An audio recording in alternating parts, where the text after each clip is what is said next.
So this is Casey Glass for Worship Synths, and this is part 2 of our tutorial on creating Ian McIntosh's Verby lead.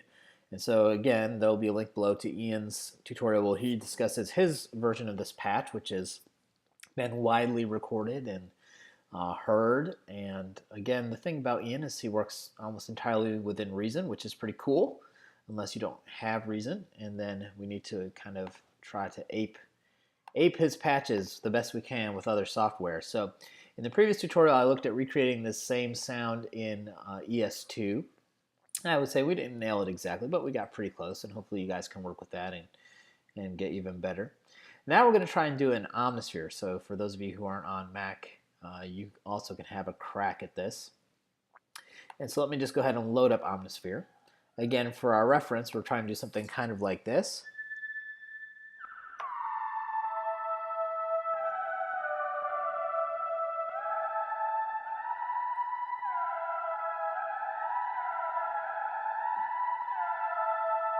All right, so kind of, it's got kind of a little bite to it, but it's not too much. It's really kind of a neat sound. I really do like it. I wish I had the imagination to create such things, but instead, I'll try to copy, because those who can't make, copy.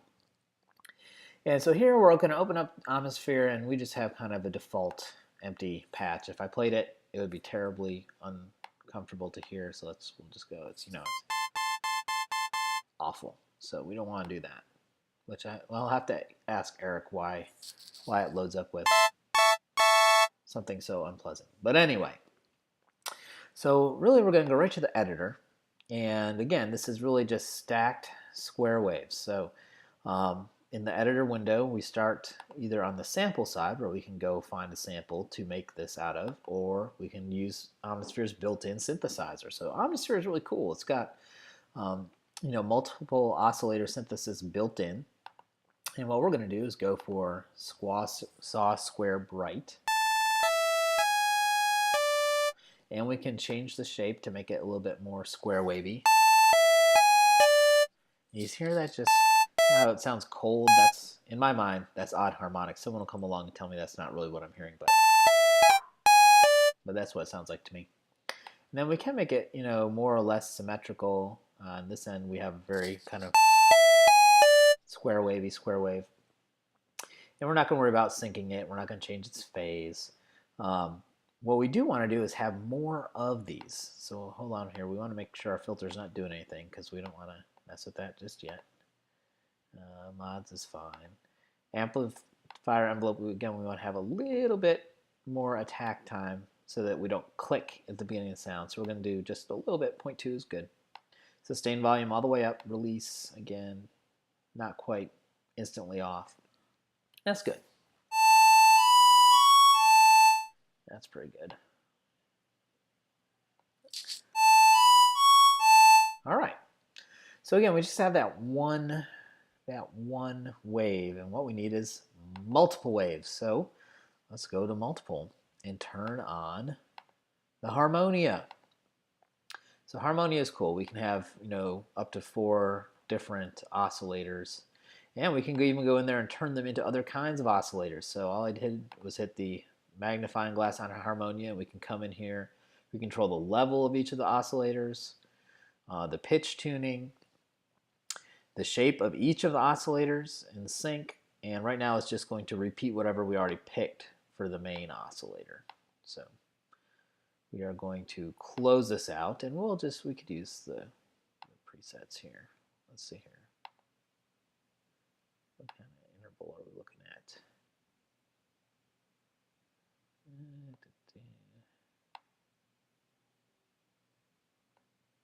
All right. And we can kind of detune these just a touch. Bam, bam.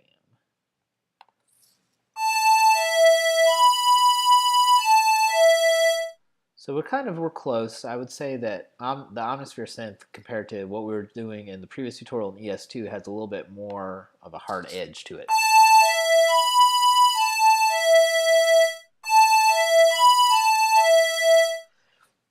So now we need to put in our filter. So we're going to turn the filter section on, and we got all kinds of filters that we can pick.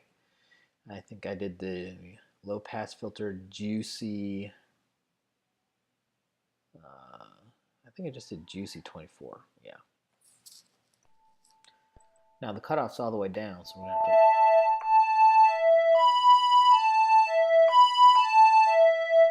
All right, and then we'll turn the resonance up.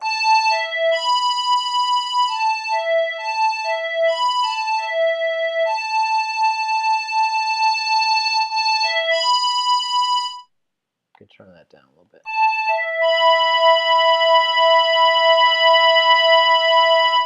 That just high-end ringing is the filter resonating.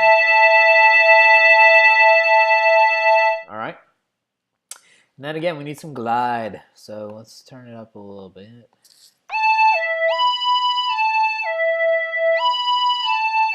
And you're just going to have to play with that till you get to what feels good to you.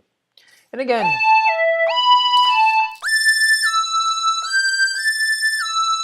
that's not, you know, super great.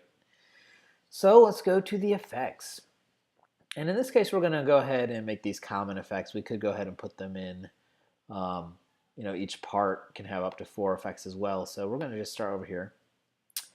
And we know Ian loves to use tape compression, so we can go ahead and hit a little bit of that. That little wow and flutter gives a little modulation to the sound. And then again, it's mostly just about the reverb. So we're going to add a proverb, totally wet. And then make a, turn the pre-delay off. So the pre-delay, let's just look at that for a second. If we turn it way up, if it's all the way wet, all you're doing is delaying the sound. So you can't necessarily tell because you can't see the keyboard, but that sound is kicking in a long time after I hit the key. You'll be able to hear it better if we go half and half. So you almost get an echo. So if we're going all the way wet, first of all, that's not helping us. And second of all, we're trying to make the reverb the sound. So we'll just turn that all the way off. And all we're really going to get then is the reverb. And we'll turn the density up.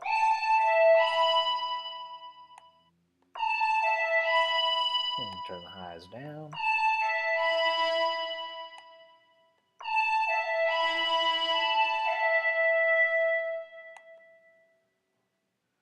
And I like diffusion up.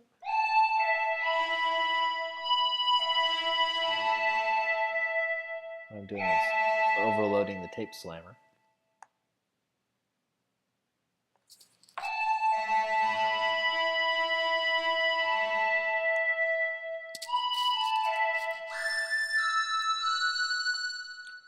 And perhaps we need to lower that cutoff a little bit.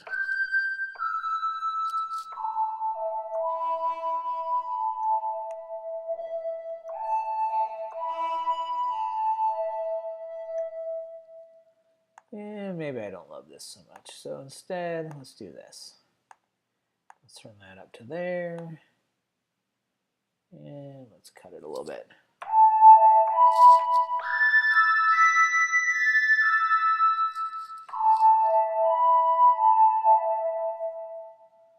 And that's not too bad.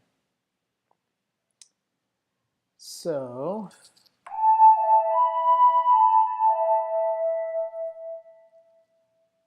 let's say we're almost there. Let me see here. Let's go ahead and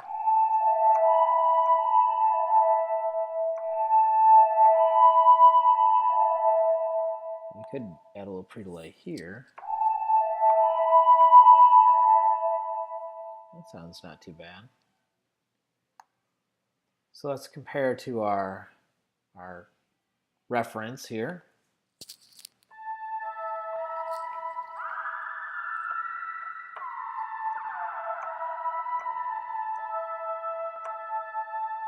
A little more bite than we're getting. It's almost too nice.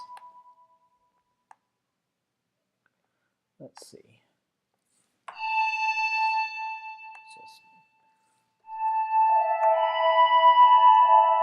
That's closer.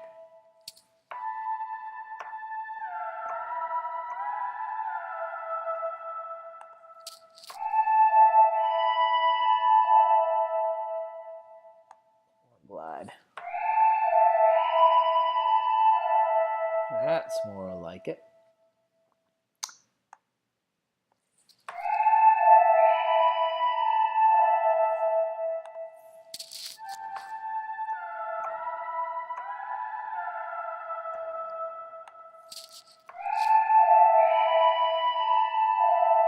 And I think that our Verby lead down here that we did with ES2 is a little bit more bitey because here we're using square waves, whereas if we could get something a little bit more pulse wavy, and that might be it. So you can see here that the peak time is less, and so if the peak time is less with our pulse waves, then we'll get something with a little bit more edge on it.